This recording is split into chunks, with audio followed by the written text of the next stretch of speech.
Hey, podcaster. This is something that's truly ruffling my feathers. And I know I see you out there. You are trying to get your show growing. So you've hired these agencies to pitch you on other shows. Or maybe you are trying to pitch yourself to get on other shows. Well, today I got 6 pitches from agencies that failed big time.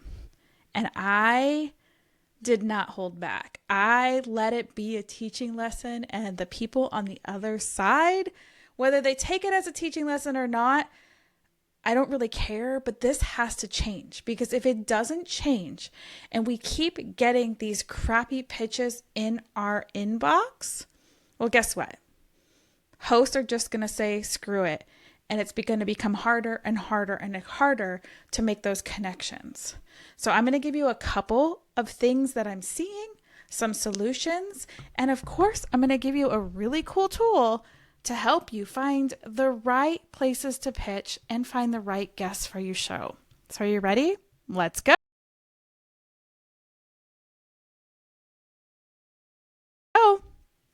Okay. I'm going to take a deep breath, because my feathers are officially ruffled. And the reason is that we get so many pitches every day as podcast hosts that are terrible. I don't know how these places and how these services are charging so much and getting you booked on shows when we're seeing pitches come through that don't even make sense. I got 5 today that I turned into teaching lessons for them. And I'm not sure whether they're going to take them as a lesson or they're going to give me the big middle finger and say, who's this Jen person responding back to me saying that I suck and my pitches suck? Well, maybe this works for some people, but I know for me and the people I talk to, it's a big no. So if you are going to go out and guest, you want to start pitching, you want to start building those connections, there's some things you need to do before you pitch us. Come on, people, you can do better. So one of the things is make sure that when you're pitching somebody that it actually, their show is still going on. I got pitched today, July 2nd, for Feed Your Business with Love. I have not published to that show since like October of 2023. That's like 8 months, 9 months that there hasn't been a show. So why am I getting a pitch? And I know that I'm in the system and they're like, oh, we pitched this other person. They were great on your show. We'd like to pitch another person. Well, where they went wrong the first time is they didn't put in what show they wanted me to have this guest on. Then they mentioned another guest that this is how I figured out that it was my other show that I've closed and it's on hiatus, possibly forever, is because they gave me the name of the guest that they had pitched me 2 years ago. So I'm still in their system. But the email didn't even say what show they were pitching for. So start there. Like, at least open up one of the podcast players. Make sure the show is still, like, dropping regularly. And when you're writing the email, make sure that you tell people, like, I am this guest for X show. And explain why. Getting these blanket things of like, oh, here's Joe Schmo and he talks about XYZ and XYZ, XYZ, and he'd be a perfect guest for your podcast. And here's his, rap sheet or media kit and all this other stuff. And here's some pictures. And I think he'd be a great fit. But why? If you haven't done any research to know what show, it's first off the name of the show, and you give me all of these side tangent BS, it's going to be a big fat no. And I don't know how this is working. If you're a podcaster that is so incredibly desperate for guests that you're taking these people that are sending blanket pitches and you're like, oh, maybe this can fit in somehow, I'm going to suggest to you to stop unless there's some sort of benefit. Like maybe that company is going to create extra assets. Maybe they're going to share it in different places. Maybe there's some reason that you've taken it, but don't just grasp at straws. There's amazing services out there. Alex of the Pod Pros has Podmatch. This is one of the best ways to connect to guests, whether you're a host or you want to be with a guest. I'll put the information in the show notes. But Podmatch is like the dating app for podcasters. And it's actually, now that I'm actually dating post-divorce, sometimes it kind of feels like it because you get these random terrible pitches. So I feel like dating and podcast pitching go hand in hand. But in reality, when you're starting to pitch to other shows, you really need to be aware of what the show is about. What's the tone of the show? There were five pitches today, just today. And I could not hold my tongue today. I was in a mood. I was in a little bit of a witty mood. And I was like, hey, I'm going to use this as a teaching agency. By the way, you are pitching a podcast production company. Yeah. So do better, people. Do better. Or what's going to happen is if we keep getting so many people out there doing these terrible pitches, doing these blanket pitches, that no podcaster is ever going to open their email and say yes. And then you're going to have to find other creative ways to get your clients. If you're a podcast guesting agency, you're going to have to find other creative ways to get people on the show and build a network. And it's all about connecting and making conversations and networking. Especially if you're in one of those positions, it's like, okay, start talking to people. Like start talking to podcast hosts. Don't just send over a blanket. I'm not going to accept a blanket. You haven't done any research. Joe Blow is not great for my show because he talks about, I don't know, underwater basket weaving. How is that going to relate to Beyond the Downloads? Building a business and marketing through podcasting and having aligned offers. Like how is that a thing? Like it's not aligned. And because there's so many of them that come in, I don't normally open them. I felt like I needed to open them today just because, I don't know, I was feeling a little spicy. And man, I wasn't rude about stuff, but I'm like, hey, teaching moment. I am a podcast strategist. I teach people this stuff for a living. Let's do better. Let's do better. And one of the ways you can do better is to research the podcast. At least put the podcast name in there. Figure out if the podcast is still active.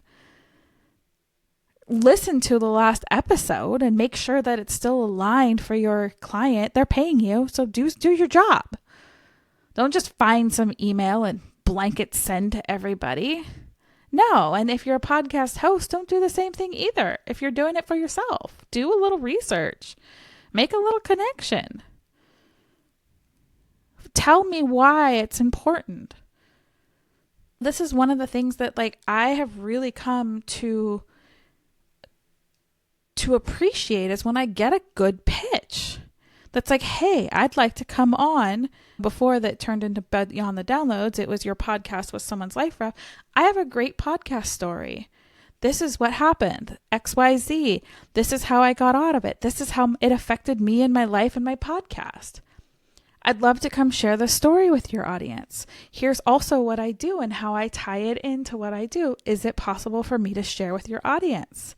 I really appreciated it. I listened to episode whatever, and this was my takeaway. You know what? I'm going to say yes to that. And you know what else I'm also going to do? I'm also going to put some effort into marketing that one because someone took the effort to pitch me.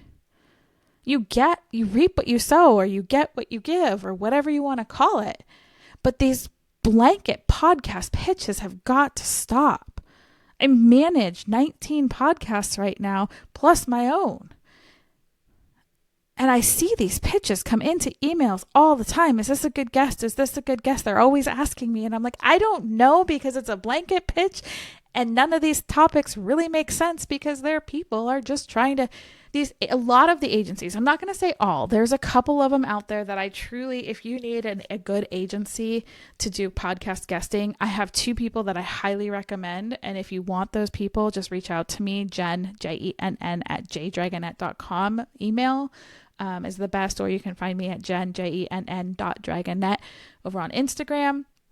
But if you need somebody to help you with that, or if you want to pay a service, they're not all are created equal. If you want to actually grow your show, you want them pitching to the right places, and you want those hosts to be aligned and to be promoting and to be growing and to be able to create that network and that collaboration. That's what this is all about. It's not to see how many bad podcasts I can get on to see if it's going to like throw spaghetti at the wall and maybe something sticks. And then you're just going to end up with a stain on your wall. Like, ugh. And then it's going to get moldy and gross and then stagnant. And guess what? It's just not going to work. So please, I am begging you, when you are pitching, put a little effort in. Because if the majority continues to send out these blanket pitches over and over and over again, what's going to happen is no one's going to accept any pitches by email.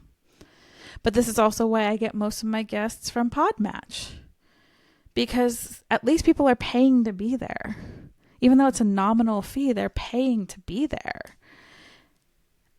And they're vetted and they want to be there and they're going to make some effort. And Alex over at Podmatch is absolutely amazing. And actually, if you're a host, gives you money when you complete interviews of people that you found through Podmatch. It's pretty freaking cool. It's one of the best things ever. But why I wanted to share this with you is that it is so incredibly frustrating to get all these pitches and to hear all the complaints. Because when it comes time to pitch my show and to pitch me to be on shows and talk about your story as someone's life raft and beyond the downloads and how podcasting saved my life, you know what's going to happen? Because there's so many bad ones out there, I'm going to get looked over too, even if I'm pitching correctly. So do better. Do better. That's what I'm asking, is do better. And I know this is kind of a scolding episode and a shake your finger and whatever, but we need these kind of episodes.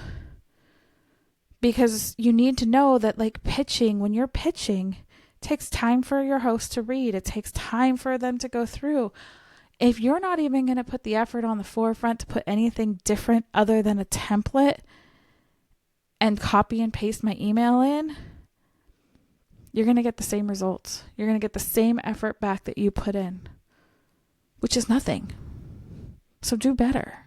I want you to do better. I want you to grow. Guesting is one of the fastest ways to grow your network and grow your podcast, because it's a podcast to a podcast. Even if you're pitching to do like a collab for a hook or, you know, a special intro or an intro swap, those are always fun. You have to do better with your pitching. Show the host that you actually paid attention to their show somehow. Even if it's a little nugget in there, make sure their show's active. Do better, because, you know, you want to grow, you want to use this as a strategy to network and build, then put some effort in. I mean, sending a blanket thing, I'm not even going to consider that toe dipping. That's you just being a lazy, entitled person that thinks that, like, I'm just going to send out all these blankets and see who gets back. You're going to get some. They're not going to be quality. They might not even be aligned. And for all the people that actually do care and do the marketing and do the stuff for their show, guess what? They're going to just look you over. They're going to put you in the delete bucket. And if you send me a message, I'm going to make it a teaching moment. So beware. I'm kind in my teachings. I'm very kind. But yes. So this is a almost midnight rant. Just got out of the shower in my PJs with my boingy little flamingo headset thing on, because why not? But I had to share this before this feeling went away, and it truly is do better when you're pitching, because if not, you're going to ruin it for everyone, including yourself. And all of it takes is take an extra 10 minutes to research, do a little bit of research, and include that little bit of research in your email. Make sure who you're sending over, if it's you or if you're working for somebody, make sure it's an actual good fit, and share why it's a good fit. Don't just send, here's a bunch of topics for this person that could talk about. That's bull. That's just a bunch of laziness. Well, which topic would be best, and why would it be best for my show? Can guarantee you put effort in, you're going to get the effort back tenfold, guaranteed. So do better. Do better, podcaster, because you deserve it. You deserve to be shared on other platforms. You deserve to have these collaborations. But you also have to put the effort in that you want back. So I'm done with my rant. I am going to step down from my soapbox and let you go for the day. So go out, make today amazing, because you are beautiful, you are worthy, you are wonderful, and your story deserves the microphone. So go out and do the things and pitch better. I'll talk to you next week.